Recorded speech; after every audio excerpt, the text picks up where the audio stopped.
Good afternoon. This is AlanTheFriesen, AlanTheFriesen on YouTube. Today what we're going to be doing is we're going to be going through this poem, Phantom Noise by Brian Turner, and I'm going to show you how to turn this poem into an essay that a professor or a teacher might require you to write. I don't have a lot of notes here. In fact, the only thing that I've got in front of me is my computer and the poem as you see it.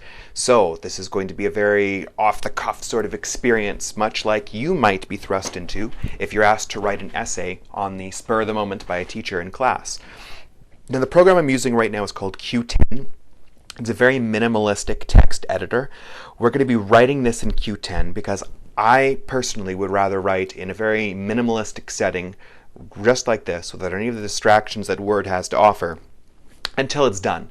And then we pop it into Word, and then we're going to format it according to the proper MLA format and publish it from there. So this is the poem. Let me read it first. Phantom Noise, Brian Turner.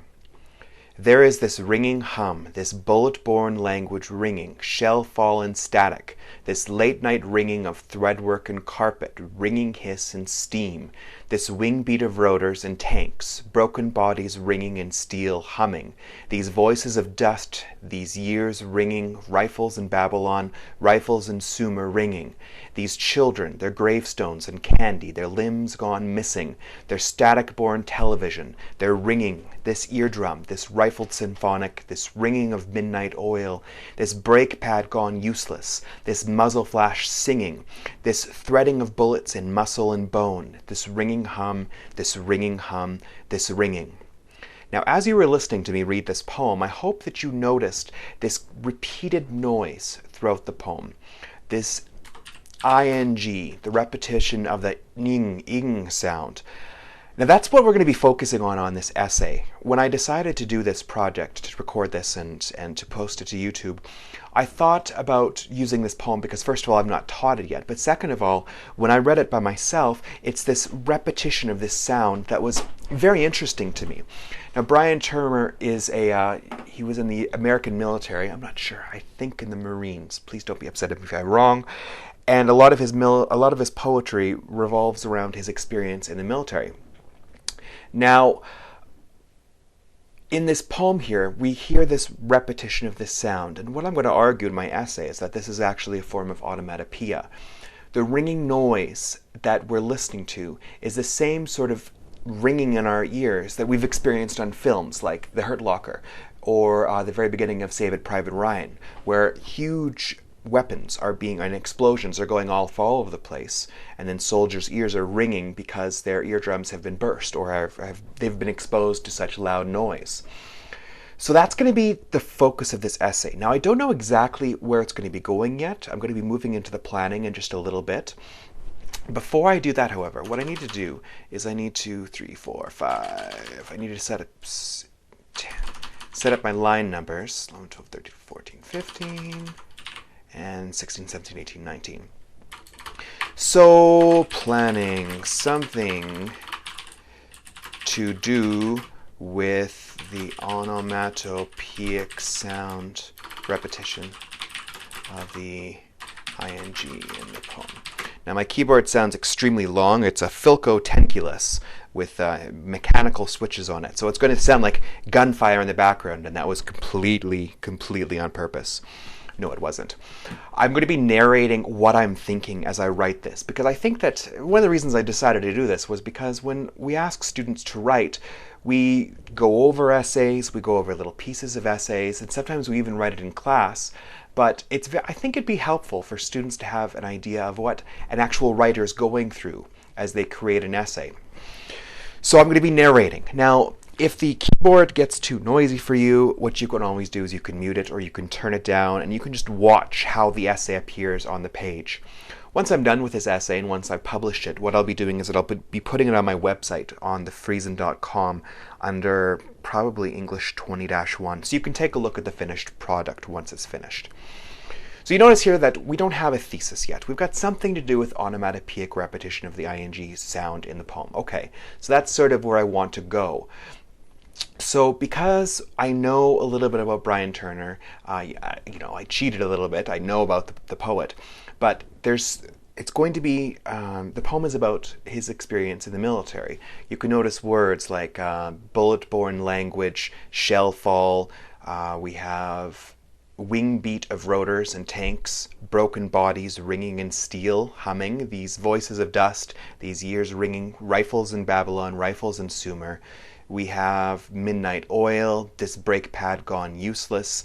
We have muzzle flash, the threading of bullets in muscle. What we could argue then is that this poem is set in the middle of combat.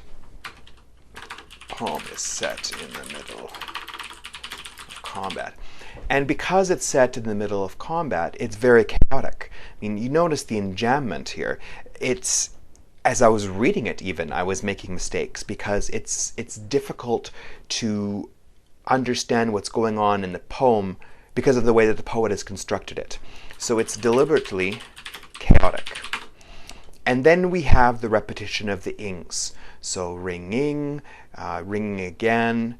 We have humming, ringing, ringing, missing, ringing, ringing, singing, threading, ringing, ringing, ringing. You can hear that sound, right? And as you listen to it, it's supposed to, in my opinion, it's supposed to echo the chaoticness of the war, the fact that a bomb might have gone off nearby. But anyway, I've already explained that. So, set in the middle of combat, the poem's structure is deliberately chaotic. So then we've got to come up with a thesis, some sort of argument. We could talk about, perhaps we could talk about how, question mark, about how the structure of the poem mimics combat, and then talk about enjambment, talk about the ing, and then talk about general confused meaning. So I say we go with that. The structure of this poem mimics combat. And where I'm saying structure, but maybe a better word would be construction. Or perhaps the poem was constructed in a specific imitation of combat. Okay. And then we've got 3 general sections here. Now, they might not actually be 3 entire paragraphs, or they might be more than that. In fact, it probably will be more than that. But the reason that I've got these 3 things, and don't get fixated on the number 3. A lot of teachers teach a 5-paragraph essay, which, you know, is fine, but it's not very scalable. Once you get up to university, or even if you're writing a longer research paper in high school, it behooves you to be able to write in a way that allows you to expand your essay. So say you're asked to write a 20-page research paper. Well, a 5-paragraph essay format's not going to exactly help you. But the way that I teach essays is to have a series of connected paragraphs that go from this point to this point to this point, that transition all the way through. And in the end, it could be 20 paragraphs, it could be 15, it could be 5. But that's one of the advantages that I see to this structure. So don't get hung up on number 1, 2, 3 points here. Just know that I'm going to be doing something a little bit different than the 5-paragraph essay. So if this is our argument, then what we can do is we can take out some of this planning. This is how I like to write. I like to use this one page and edit, delete, and actually make my my planning page part of my document. So what I'll do then is I'll throw those down there. I'll get rid of the thesis, and I'm just going to start writing here. So we need to start off by talking about the poet and the title. So we could start off Brian Turner's poem, Phantom Noise, is at first glance chaotic. Now, I'm putting us right into the action here. Some teachers also advocate starting off with a hook, you know, a more general hook. It's often derided or often mocked as, since the beginning of time, men have been in conflict with each other, that sort of idea. I'm not going to do that. I want my introduction to be focused to the point so that we can get to the main points in this essay. So, Brian Turner's poem, Phantom Noise, is, at first glance, chaotic. There are words out of place, ideas that don't immediately make sense, and lines that start and end without an immediately understandable sense of order. Now, I'm sort of adding an antithesis here as I do this. My argument is that it's a very specific construction. It's specifically constructed in imitation of combat. But I'm saying here that it looks like it's chaotic. At first, it looks like it's out of place. At first, it looks like there's lines that start and end without an understandable sense of order. But then, when I move into my thesis, I will argue that, no, these points are all very specific and for a very specific reason. So, what I'm doing, as I said, starting off with my introductory sentence, my hook, and then I'm moving into an antithesis and then a thesis. Now also, don't get hung up on the words that I'm using. I'm going to come back over this and wordsmith it once I'm done. When you write your first draft, it's advisable to write as quickly as possible and just to get that first draft done so that you can sit there for a little bit and you can proofread what you're doing. So, let's put this all together. Brian Turner's poem Phantom Noise is, at first glance, chaotic. There are words out of place, ideas that don't immediately make sense, and lines that start and end without an immediately understandable sense of order. However, despite this initial impression, it is clear upon closer examination that the poem does have a sense of order. The poem is not as chaotic as it first appears. Indeed, the poem was very specifically constructed in an attempt to evoke the chaos and turmoil of combat. And then I think we're going to call it for that first introductory paragraph. So this is our thesis here. The poem was very specifically constructed in an attempt to evoke the chaos and turmoil of combat. Now, before we can actually get into the topics of enjambment, the humming ing, and the general confused meaning, what we need to do is we need to very quickly talk about combat. Why is this combat? Why do we know that this is combat? Why do we know that this poem is about combat? And again, this is a sentence that I might come back to and change later on. The poem is filled with military language. Now notice here that I'm using the present tense. Whenever you talk about a text, whether it's a short story or a novel or whatnot, you need to make sure that you use the present tense. One of my professors explained it to me when I was in university, saying that it's as if the poem or the short story lives forever. You can close the book and you can reopen it, and the characters all do their own thing all over again. But for our purposes, it's just a convention. Like in math, you use the specific order of operations. You do bedmass, brackets, exponents, division, multiplication, addition, and subtraction. Hey, I'm proud of myself. You just do it. You need to do that in order. When you're writing about a poem or a short story, you need to make sure that it's all in the present tense. So, why do we know this poem is about combat? The poem is filled with military language, such as bullet-borne language ringing, and that's on line 2. We have this wing beat slash of rotors and tanks, and that's lines 5 to 6. And let's go with towards the end, this muzzle flash singing, and that's line 16, among others. When we pick out these specific words and phrases from the general, confusion of the poem, we can see that something is happening that is related to the military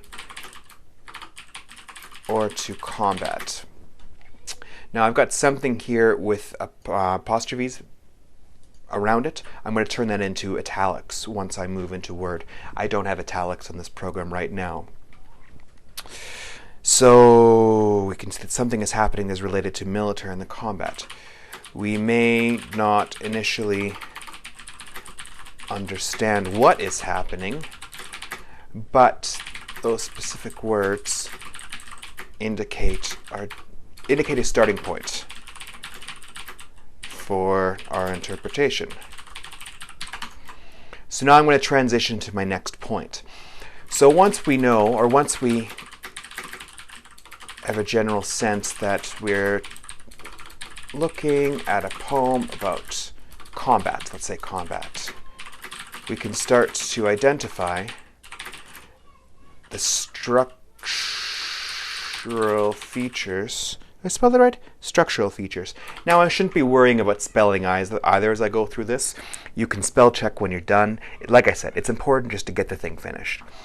Once we have a general sense that we're looking at a poem about combat, we can start to identify the structural features within. We should start to identify its structural features so as to understand the poem's meaning. Now, with my students, I constantly, especially when we're talking about poetry, I constantly harp on this refrain that structure informs content. Structure informs content. So when we look at enjambment, when we look at ing, when we look at the general confused meaning, we're going to say that the structure of the poem is helping us to understand what's going on. Now, I'm looking at this here, and I'm realizing that I want to talk about the ing first. And the reason is because I think that this humming bit is a very important feature of this poem, and I want to deal with that before I go on to enjambment. So, what should we say? A major structural feature within this poem is the deliberate repetition of the word ringing. Is the deliberate repetition of the word ringing and other verbs in the gerund, including, and let's look back here, ringing, ringing, ringing, ringing, ringing. So we have humming on 7, 7, and then we have ringing, ringing. We have missing on 12.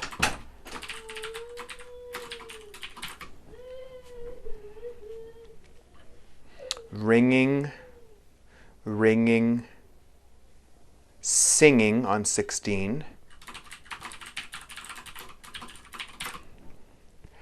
And then ringing, ringing, ringing towards the end.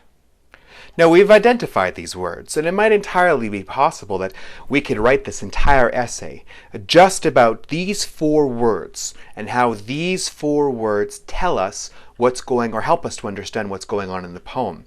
Now you need to listen to these words. We have ringing, we have humming, missing, singing. In 3 of these 4 words, so that's ringing, humming, and singing, we have even a repetition within the words of this this humming sound. So we need to talk about that within the context of this essay. So a major structural feature within this poem is the deliberate repetition of this. You know what? Instead of the words, let's talk about repetition of the sounds within the words ringing,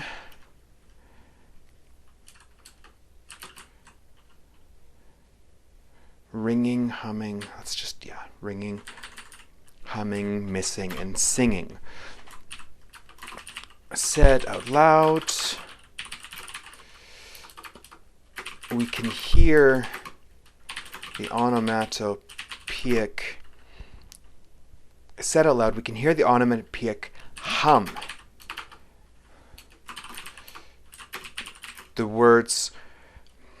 how do I describe this? The words make our mouths hum. And I'll come back, and I probably will come back and change that. And when we do that, when we hear that humming noise, that sort of noise, it resonates within our heads. It makes our mouths hum and resonate throughout our skulls. This is very reminiscent of media portrayals of explosions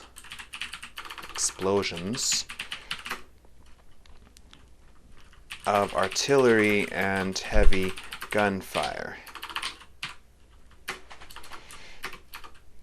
In particular, the films.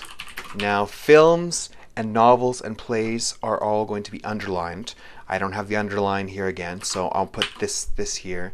The films, Saving Private Ryan, and The Hurt Locker.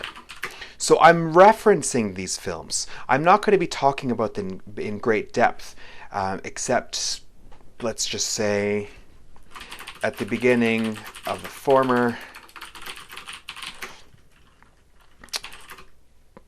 the character played by Tom Hanks, and I'm going to have to go back and find out who that is and insert that into this, because I don't know off the top of my head. The character played by Tom Hanks goes partially deaf as a result of a heavy weapons strike near him, making it difficult to hear others. But for our purposes, let's go with Spielberg.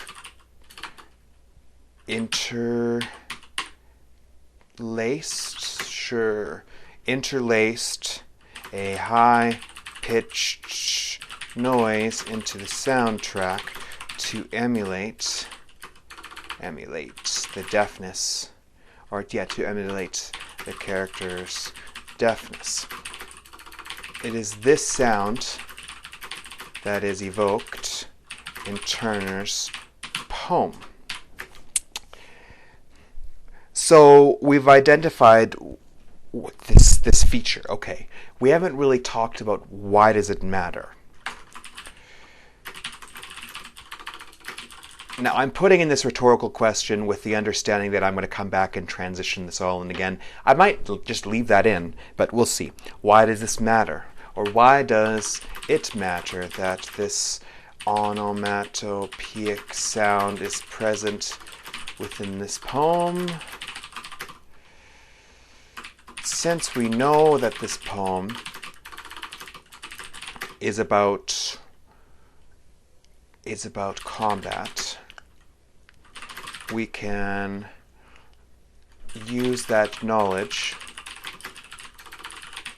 to identify other stylistic features within the poem, such as this sense of humming, this ringing in the speaker's ears. Put together, these two features give us a stronger sense of what is happening within the context of the poem. The speaker is in combat, noting various features of combat that he or she, we're going to say he for now, that he sees around him, and does so while his ears are ringing from the sounds of conflict. Okay. So what we're doing is we're looking first of all at, we know it's about combat, okay, and then we're transitioning to talking about the poem's meaning. So we know from just these 2 points that we've talked about that we're talking about conflict, we're talking about a man who's in combat, and who might not be able to hear very well. So we're going to transition from there to talking about the enjambment. Now this is a fairly lengthy sort of transitional point, but it's important to mention this because what we're doing is we're summarizing what we see so far. So then we're going to talk about enjambment.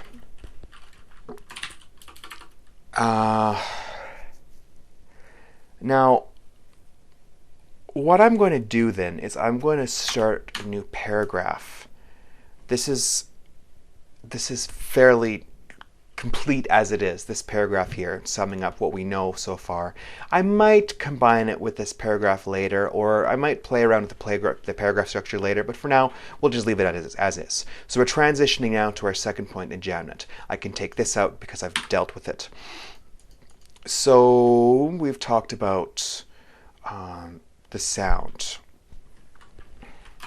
Now that we've identified specific words related to combat, sorry about my keyboard, it repeats the E letter too much, it's very annoying.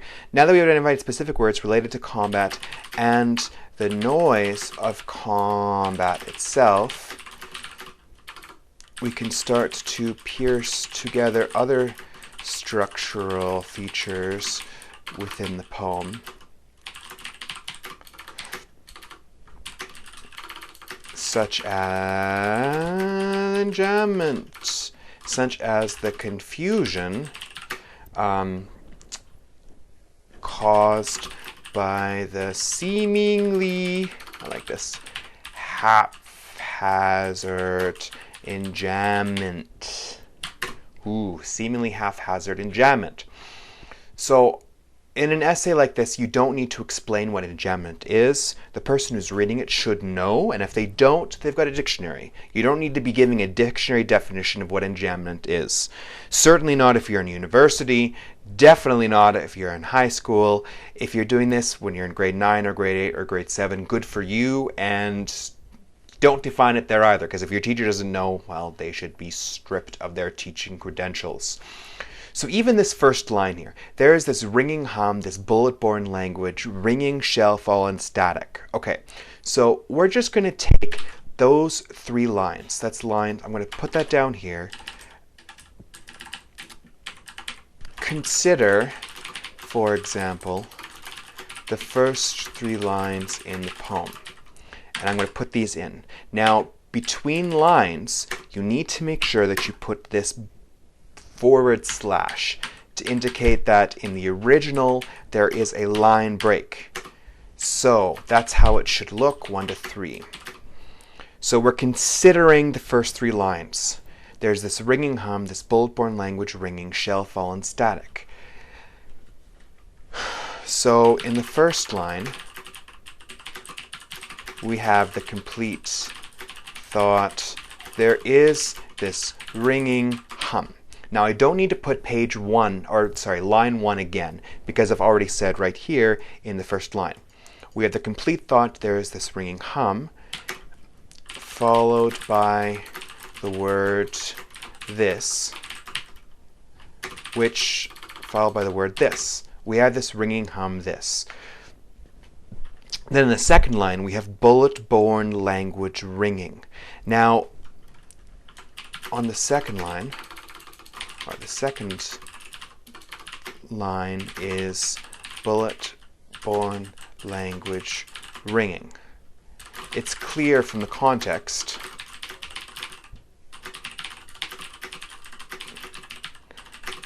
that the this at the end of the first line is connected to the bullet-borne language of the second. But what about ringing? Is the full thought this bullet-borne language ringing? Or is it just this bullet-borne language? Now I'm going to look back up at the poem here.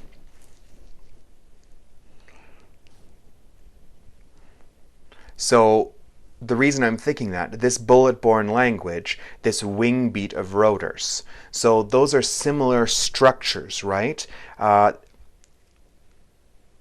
Same thing here, rifles in Babylon, rifles in Sumer.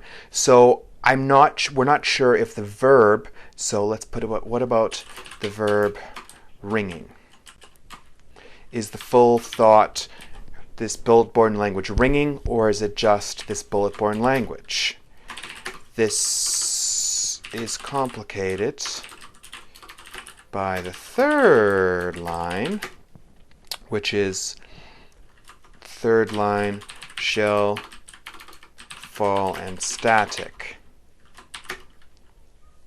Is this a complete thought, or is the complete thought ringing shall fall and static? Now you can see that once we go through this, bullet-borne language ringing, that makes sense. Ringing shall fall and static, that also makes sense. So what we're noticing, so we can write that here. The two phrases, bullet-borne language ringing. Now notice I made a mistake here. I shouldn't be fixing those, but I can't help it. Okay. The phrases bullet-borne language ringing and ringing shall fall and static both make sense. So which is the correct construction? Now at this point, it would be advisable to explain what these phrases mean. But since we don't know exactly what the correct complete phrase is, I'm not going to spend a lot of detail doing that. This paragraph is about confusion. The confusion caused by the seemingly haphazard enjambment. Now, I've only pulled out one example. I could pull out multiple examples in order to prove my point, but this first example, in my opinion, is good enough. Plus, the person who's reading your poem, your reader, can look through this and see the confusion of the enjambment as well. So I think that going over another example might be overkill. So let's look at this here. We can start to piece together other structural features within the poem, such as the confusion caused by the seemingly haphazard enjambment. So I have I've explicated this example. So which is the correct construction? Regardless of which is correct, these first three lines show the confusion within the poem, present within the poem, is not neatly divided into tidy phrases as we'd expect, for instance, a Shakespearean sonnet. Rather, the structure of the poem is confused. To sum up what we've noted so far, we have words associated with combat, a ringing sound that is present in media portrayals of war, and then numerous examples of enjambment that make our understanding of the poem make our understanding of the poem quite challenging. Okay, so I've summed it up again, and I'm not exactly sure if I needed to do that, but what you need to do when you construct an essay is ensure that the reader is following your argument. Now, I'm not saying that this isn't a terribly complex argument, but on the other hand, I want to make sure that the people who are reading this are not getting lost.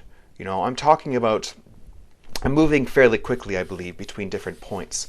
So it doesn't hurt to summarize what you're talking about at this point, as long as it's easy to read, and as long as it helps your reader to understand what's going on. So then we've got enjambment. Okay, and then finally we've got this point that I was going to be talking about the general confused meaning. they make understanding of the poem quite challenging. So then, what's actually happening in this poem? There's no discernible chronological order here.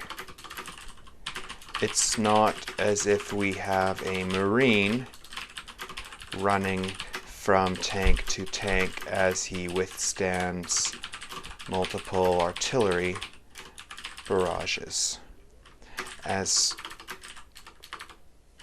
we might expect from a straightforward poem about conflict. Okay, so instead, what we have is, so we have ringing hum. What we have is a ringing hum.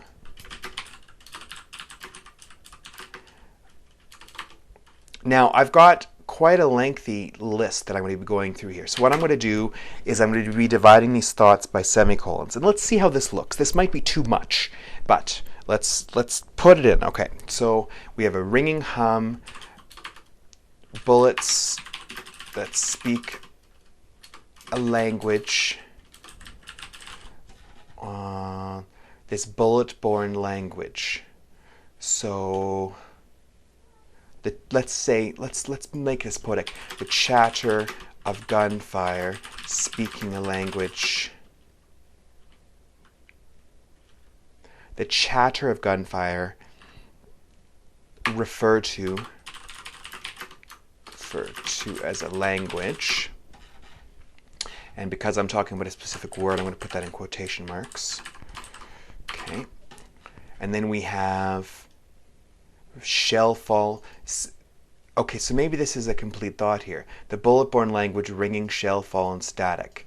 So if that's the case, this bullet-borne language, ringing, shell fall, and static. Ringing, shell fall, and static.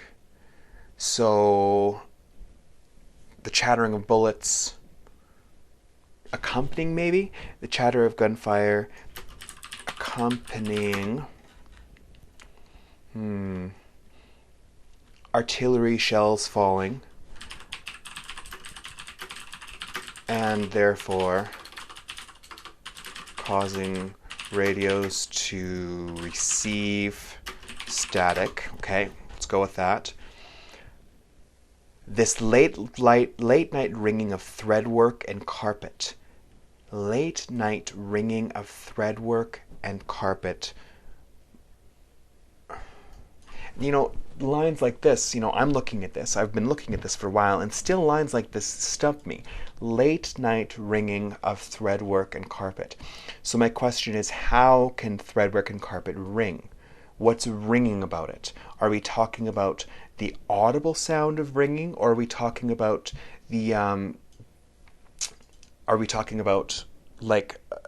rings? Like the carpet has been unthreaded and is made into physical rings. You can't see my hands here, but I'm winding my hands around each other as I try to explain, and I have no camera, so that's absolutely no help to you at all. So hiss and steam. So the late night ringing of threadwork and carpet, ringing, hiss, and steam.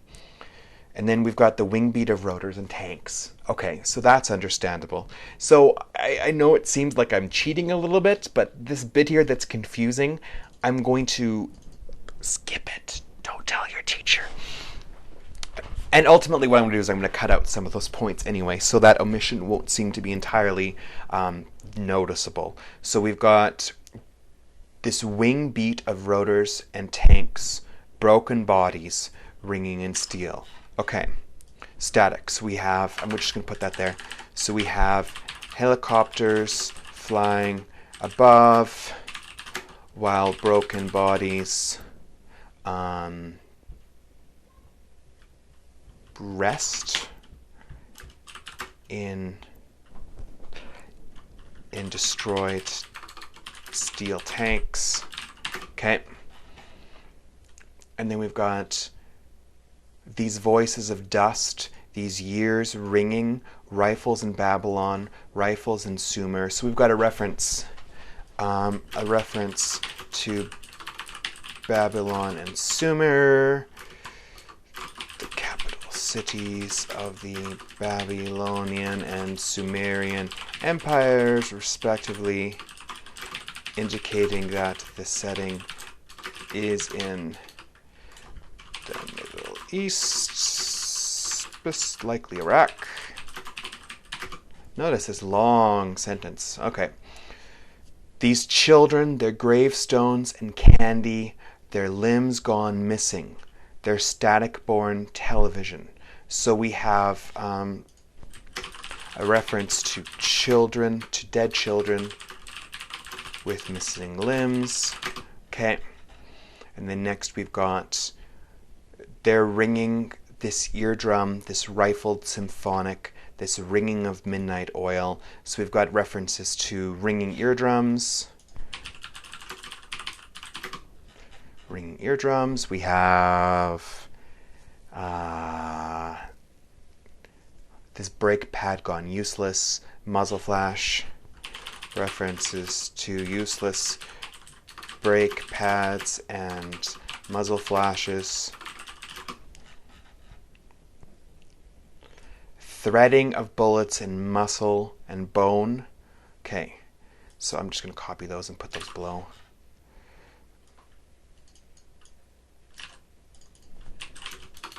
The lovely and macabre metaphor of bullets being threaded into muscle and bone, and finally the repetition of this ringing hum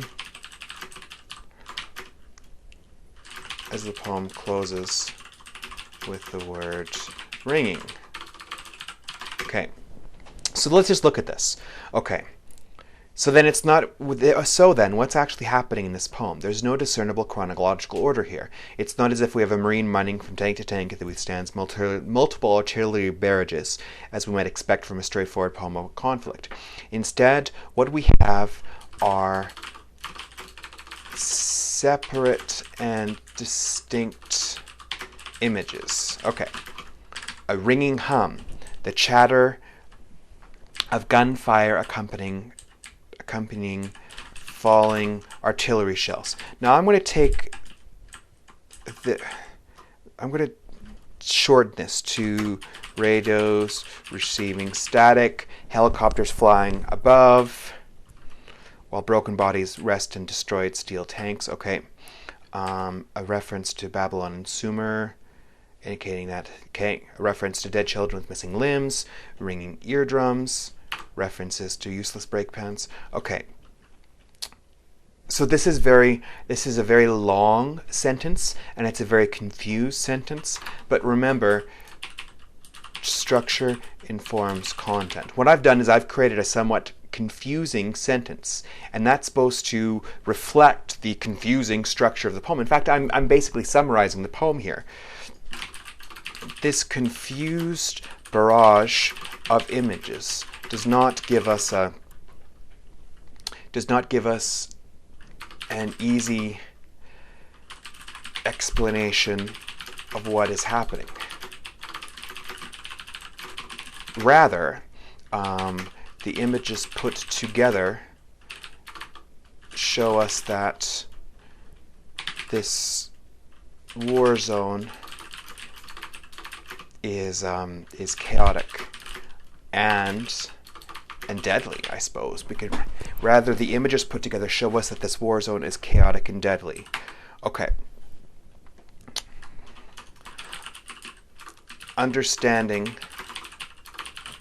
Now I'm gonna attempt to sum it up here. I'm moving into a summary. I might not be done, but I'm moving towards a summary anyway. Understanding Turner's phantom noise. Okay. To understand, it is important to recognize the structural features within the poem. Without an understanding of the purposeful enjambment. Okay, without an understanding of the purposeful repetition of the gerund verbs. I'm going to put those in, all four of them. So,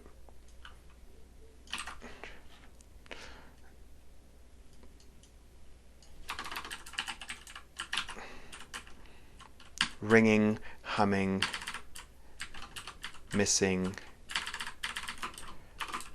and singing. Okay, without the identification, let's say, of the purposeful repetition of the gerund word singing, and then the identification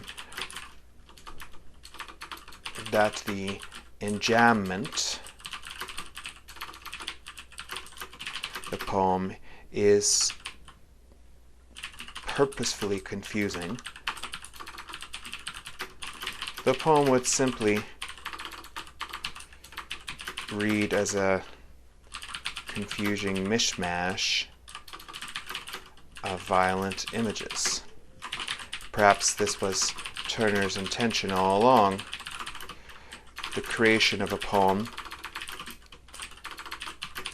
that accurately reflects the chaos of war in its very structure. So let's look here. To understand Turner's phantom noise, it is important to recognize the structural features within the poem. Without the identification of the purposeful repetition of the gerund verbs ringing, humming, missing, and singing, and then the identification that the enjambment within the poem is purposefully confusing, the poem would simply read as a confusing mishmash of violent images. Perhaps this was Turner's intention all along, the creation of a poem that accurately reflects the chaos of war in its very structure. And I think, this last sentence here that I've created is a little bit confusing. I'm not sure if I mean, that it's not necessary to interpret this poem at all, because the poem is purposefully chaotic and confusing and, sort of works as is. But we're thinking of this from the terms of an assignment, right? I haven't addressed the title, and I'm wondering now that I'm thinking about it, whether it should be someplace, like even in the conclusion, the creation of a poem that accurately reflects the chaos of war and its very structure, the phantom noise. You know what? That should probably go in this section here about the humming. So, partially deaf. Let's see. Hearing a phantom noise. Hearing the phantom noise. Hearing ringing as a phantom noise. Hearing the ringing of a phantom noise. Okay, so at the beginning of the former, the character played by Tom Hanks goes partially deaf, hearing the ringing of a phantom noise, as it were, as a result of... So this as it were is sort of a... Well, gee, I don't know what it means, but that's what you do at this point, because we're talking about the phantom, we're alluding to the title of the poem, and it's just a clever little phrase to indicate that we're purposefully pointing to the title, wink, wink, nudge, nudge, nudge. That's what the effect of that is. So I've got this poem, okay? I've got this essay. So we've got 1, 2, 3, 4, 5, 6 body paragraphs and a conclusion. Okay, so what we're going to do then is we're going to load this sucker up into Word, and we're going to proofread and format it. So we're going to copy and paste. I'm going to load up Word. So if you want to know what I did, was I selected all, I'll just close that. I selected all, and then I did Control V to paste, and then once it all showed up in green here, I hit Control and then T, which means keep text only. So this is only the text of it. All right, so before we go into proofreading, let's put this in MLA format. So I'm going to say my name is Joe Student, Mr. AlanTheFriesen, English 30-1. Actually, I should probably go here. Mr. AlanTheFriesen, due date 14 November 2013. And then we need a title. So something that's clever, something that's interesting. So structure as chaos in Turner's Phantom. Now, usually convention is, in terms of creating a title, is to have something pithy, something interesting at the very beginning of this sort of title here. So, this ringing hum.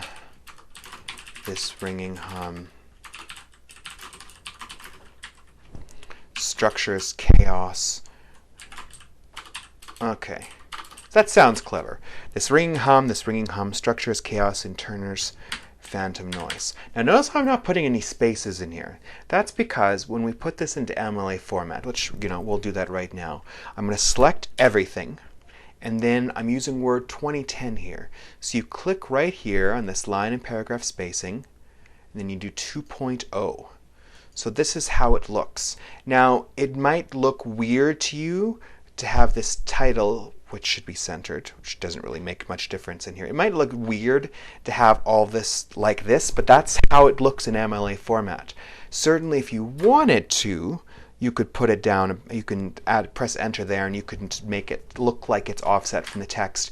But the entire thing absolutely needs to just be double spaced. And then what you do is you insert, we're going to insert a page number, top of page, and we're going to click on this one here. This is right justified. And beside this, we're going to put our last name.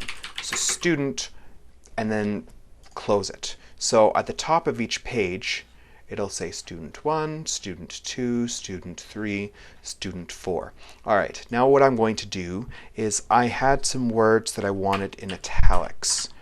So that's that.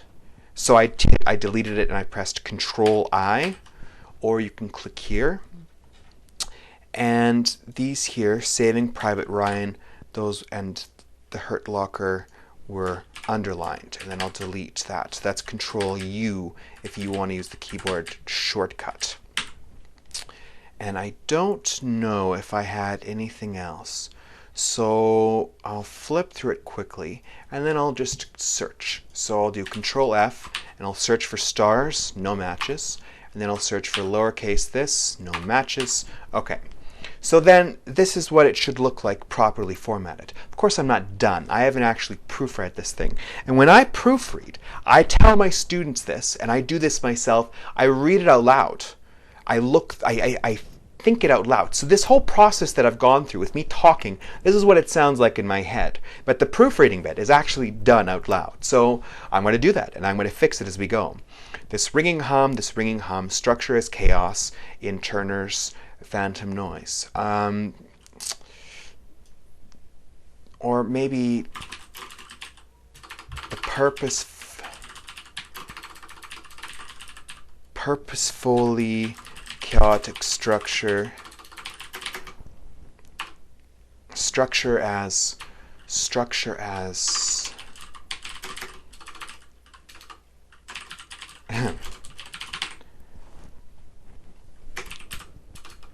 structure informing content in, and maybe we'll just do that, structure informing content in Turner's Phantom Noise. Okay. Brian Turner's poem Phantom Noise is at first glance chaotic. There are words out of place, ideas that don't immediately make sense, and lines that start and end without an immediately understandable sense of order. I have immediately twice, so let's change that to initially. However, almost always has a comma after it. Despite this initial impression, it is clear upon a closer examination that the poem is not as chaotic as it first appears. Now, it is as chaotic as it first appears, so that doesn't work. So, it's not as confusing, is not as meaningless. is perhaps best, as it first appears. Indeed, the poem was very specifically constructed in an attempt to evoke the chaos and turmoil of combat. Now, if this is my thesis, I need to make sure that everything else in this poem points towards the chaos and turmoil of combat. Now, I opened with this rhetorical question: why do we know that this poem is about combat? And I was going to change it, but I'm looking at this and I'm thinking, why combat? Why do we know?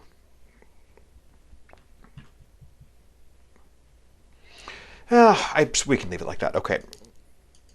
The poem is filled with military language, which is a bullet-borne language, ringing the wing beat of rotors and this wing beat of rotors and tankens. Oh, let's go with tanks. And this muzzle flash singing, among others.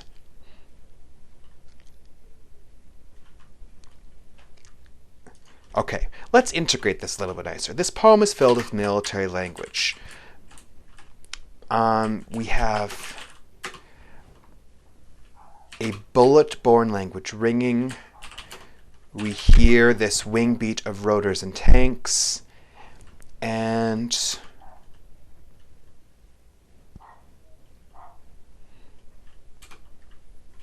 okay. We hear this wing beat of rotors and tanks and this muzzle flash singing, among others. Now, I like to include the comma just before the third item in a list to indicate that these ideas are separated. So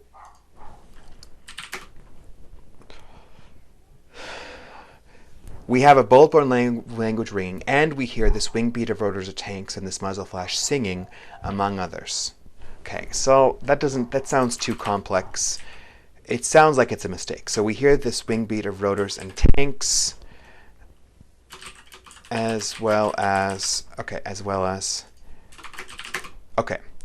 have a bullet-borne language ringing, and we hear this wing beat of rotors of tanks, as well as this muzzle flash singing, among other military images. When we pick out these specific words and phrases from the general confusion of the poem, that sounds nice, we can see that something is happening that is related to the military or to combat. We may not initially understand what is happening, but those specific words indicate a starting point for our interpretation. Okay, good. Once we have a general sense, noticing I'm transitioning here from general sense into more complicated features such as the structure. Once we have a general sense that we're looking at a poem about combat, we can start to identify its structural features so as to understand the poem's meaning. A major structural feature within this poem is the deliberate repetition of the sounds within the words ringing, humming, missing, and singing. Said out loud, we can hear the onomatopoeia come.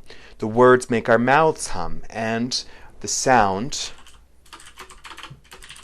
resonates throughout our skulls. This is very reminiscent of media portrayals of explosions of artillery and heavy gunfire. Okay. We're going to take out the hurt locker because we don't actually discuss it. So in Saving Private Ryan, for example, the character played by Tom Hanks,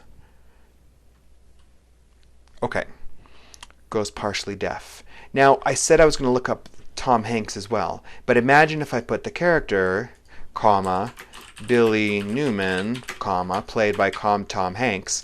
That's a lot of commas. It's a lot of parenthetical clauses. So we're just going to leave it like this. Everybody knows who Tom Hanks is. Not everybody knows who the character is who Tom Hanks plays in the film, so we'll leave it. The character played by Tom Hanks goes partially deaf, hearing the ringing of a phantom noise, as it were, as a result of a heavy weapon strike. I think this is an RPG strike. Those are words you don't want to hear from an English teacher, but because I don't want this to take up more of your time than it absolutely has to, we're gonna change that. Heavy weapon strike, sure, near him, making it difficult as a result of heavy weapon strike. Okay, near him, making it difficult to hear others isn't really related. Okay, but for our In Saving Private Ryan, for example, the character played by Tom Hanks goes partially deaf, hearing the ringing of a phantom noise, as it were, as a result of a heaven weapon strike near him. But for our purposes, I'm getting stuck on this "but for our purposes" bit. I think that we can take that out and say just Spielberg interlaced a high-pitched noise into the soundtrack to emulate the character's deafness. It is the sound that is evoked in the humming words, in these words within Turner's poem. Why does it matter that this onomatopoeic pound is present within the poem? Since we know that the poem is about combat, we can use that knowledge to identify other stylistic features that are present, such as this sense of humming, this ringing in the speaker's ears. Put together, these two features give us a stronger sense of what is happening within the context of the poem. The speaker is in combat, noting various features of combat that he sees around him, and does so while his ears are ringing from the sounds of conflict. But what is happening? What is the conflict? What is the conflict? What does the conflict within the poem look like? Okay. The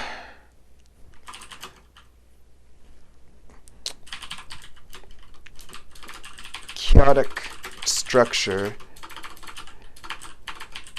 hinders any easy interpretation of the poem. One such structural feature is the confusion caused by the seemingly haphazard enjambment. Okay, so what I'm trying to do here, especially with this, is I'm trying to relate my own sense of personal frustration with the poem within these rhetorical questions. Normally, I don't like to include so many rhetorical questions. In fact, you can write entire essays without any at all. But in this case, I definitely wanted to include these rhetorical questions to, as I said, emulate my own confusion. So anyway, the poem's chaotic structure hinders any easy interpretation of the poem. One such structural feature is the confusion caused by the seemingly haphazard enjambment that is present on almost every line. Consider, for example, the first three lines in the poem. So I'm considering these first three lines, I've got a colon, and then I'm going to include the direct quote. This ringing hum, this bullet-borne language, ringing, shell fall, and static. In the first line, we have the complete thought. There's this ringing hum. This bullet-borne language, in the first line, the complete thought, followed by this. The second line is bullet-borne language, ringing. It is clear from the context of these two lines that this, at the end of the first line, is connected to the bullet-borne language of the second. But what about the verb ringing? Is the full thought? Ooh, this bullet-borne language ringing, or is it? Okay, now I've come up with a third interpretation. Is it this bullet-borne language, or is it this bullet-borne language ringing, shell fallen, static? Putting these two clauses together.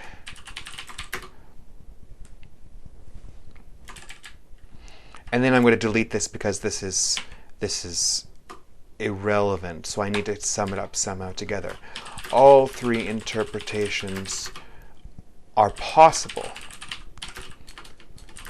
The enjambment of these in these three lines defy easy interpretation. Okay, now hinders any easy interpretation, defies, the enjambment defy. The enjambment in these three lines defies. Except enjambment is plural, so defy. Regardless of which is correct, these first three lines show the confusion present within the poem. The poem is not neatly divided into tidy phrases as we would expect from, for instance, a Shakespearean sonnet. Rather, the structure of the poem is confused. To sum up what we've noted so far, we have words associated with combat, a ringing sound that is present in media portrayals of war, and then numerous examples of enjambment that make our understanding of this poem quite challenging. Now, I'm not sure I need this. In fact, I could probably take that out, and I could put that all together into one paragraph. Regardless of which is correct, these first 3 lines show the confusion present within the poem. The poem is not neatly divided into tidy phrases as we expect from, for instance, a Shakespearean sonnet. Rather, okay, so we don't need that either, because that repeats this idea here, so I'm taking that out. So then what's actually happening in this poem? Yeah, that's better. There's no discernible chronological order here. It's not as if we have a Marine running from tank to tank as he withstands multiple artillery barrages, as we might expect from a straightforward poem about conflict, about the war in Iraq, because we've noted, about combat. Instead, what we have are separate and distinct images, and then I'm listing the images, right? A ringing hum, the chatter of gunfire accompanying falling artillery shells, radios receiving static. Notice again, this is all in the present tense, accompanying, receiving, helicopters flying above while broken bodies rest in destroyed steel tanks. I think lay is better. A reference to Babylon and Sumer, the capital cities of the Babylonian. A reference to the ancient Near East empires of Babylon and Sumer, perhaps indicating that the setting is in the Middle East, likely Iraq. Is in the Middle East. A reference to dead children with missing limbs, ringing eardrums, references to useless brake pads and muzzle flashes, the lovely and macabre metaphor of bullets being threaded, or not being threaded, but bullets threading into muscle and bone. And finally, the repetition of this ringing hum as the poem closes with the word ringing. This confused barrage of images does not give us an easy explanation of what is happening. Rather, the images put together show us that this war zone is chaotic and deadly. I wasn't sure at first about this. Does not give us an easy explanation. Does not maybe allow an easy explanation of what is happening. Rather, the images put together show us that this war zone is chaotic and deadly. The images put together, the images strung together with and something to do with the enjambment. Strung together are the images chopped up by the enjambed present within the poem show us that this war zone is chaotic and deadly. Show us. So, they actually show us. The structure actually show us.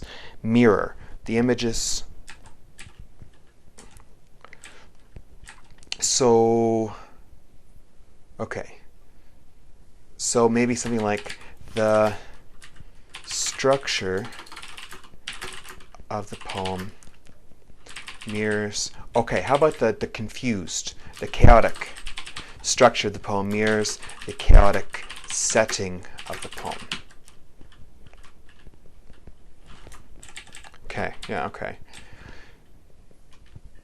Rather, the chaotic structure of the poem mirrors the chaotic setting of the poem. Okay, nice. Notice this is a parallel structure. The chaotic structure of the poem mirrors, and if we wanted to include a chiasmus, we could do the chaotic structure of the poem mirrors the poem's chaotic setting, which actually sounds a little bit better, and it removes a couple extraneous words. So, to understand Turner's phantom noise, it is important to recognize the structural features within the poem. Recognize that the structural features within the poem are not accidental, but inform the poem's meaning. Another chiasmus there. Without the identification of the purposeful repetition of the gerund verbs ringing, humming, missing, and singing, and then the identification that the enjambment within the poem is purposely confusing, the poem would simply read as a confusing mishmash of violent images. So, then the identification that the adjustment within the poem purposefully causes confusion, the poem would simply read as a confusing mishmash. That's it's a bit of a tautology. I'm using the same word twice. I don't really need to. Read as a mishmash of violent images. That sounds clearer and better. Perhaps this was Turner's intention all along, the creation of a poem that accurately reflects the chaos of war and its very structure. Okay, I like that conclusion. That's nice. So then, I'm not quite done. I'm going to spell check. I press F7, and discernible is spelled wrong. Recognize is spelled right in Canada. So then we're done. So what we do next is we've got to make sure that we save a copy of it. Let's name of it structure informing content in Turner's phantom noise. I can't type. But what we're also going to do, and this is for my English students in 20-1, is we're going to save it as a PDF file. So what you do is you go to File, Save As, and then in this box here, Save As Type, you're going to select PDF and just save it again. And what it'll do is if you have it set to open file after publishing, you'll save it and it'll open up a copy of the essay again. So then, we've gone through the process of how to create an essay from scratch all the way to the finished project, including publishing it as a PDF. Thank you very much for watching. This has been AlanTheFriesen, AlanTheFriesen on YouTube. Have a wonderful day.